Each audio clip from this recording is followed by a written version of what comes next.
દેવભૂમિ દ્વારકા જિલ્લાના ભાણવડમાં animal lovers group અનેક માનવતાવાદી સેવા કાર્યો કરે છે। આ ગ્રુપ દ્વારકા, ભાણવડ તથા આસપાસના વિસ્તારમાં વૃદ્ધ થતા, અશક્ત થતા, કામ ન થાય તેવા બળદોની સેવા કરવામાં આવે છે। શિવનંદી આશ્રમના નામથી રખડતા બળદો માટે આશ્રય સ્થાન ચાલી રહ્યું છે, જ્યાં હાલ અનેક બળદોની સેવા કરવામાં આવે છે। ભાણવડ પંથકમાં અમારા એનિમલ લવર્સ ચેરિટેબલ ટ્રસ્ટ દ્વારા છેલ્લા 15 વર્ષથી અબોલ જીવોની સેવાકીય પ્રવૃત્તિ છે તે થઈ રહી છે।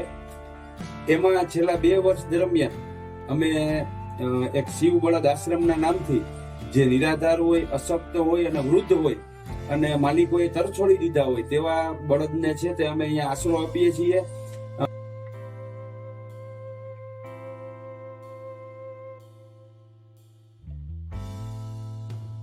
દાતાઓની મદદથી 8.5 લાખના ખર્ચે વિશાળ શેડ બનાવીને પંખાની સગવડ સાથે બળદોને રોજ લીલો સૂકો ચારો, કડબ, મગફળીનો ભૂકો, સિઝનમાં તરબૂચ, દૂધી, રીંગણા, કોબી જેવી શાકભાજી પણ ખવડાવવામાં આવે છે તથા બીમાર, અશક્ત બળદો માટે ખાસ વ્યવસ્થા થાય છે।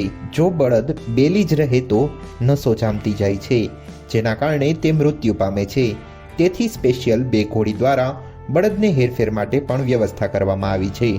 કેટલાક પગે ભાંગેલા તથા રોગથી પીડાતા બળદો માટે પણ ખાસ વ્યવસ્થા કરવામાં આવી છે।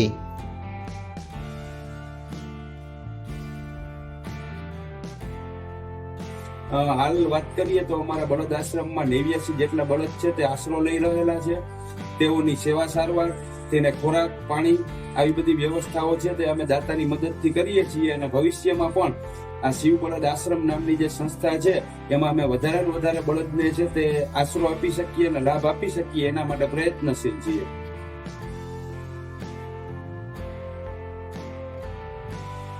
ભાણવડ, ખંભાળિયા, ગોપ, મોડપર સહિતના જે ગામોમાં નિરાધાર બળદ રખડતા હોય ત્યાં ખાસ એમ્બ્યુલન્સ કે રૂબરૂ તેડી આશ્રમમાં રખાય છે।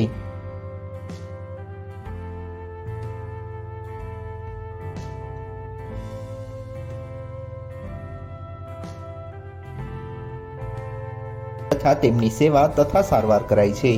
રોજ 3 સમય ચારા પાણીની વ્યવસ્થા પણ કરવામાં આવી છે।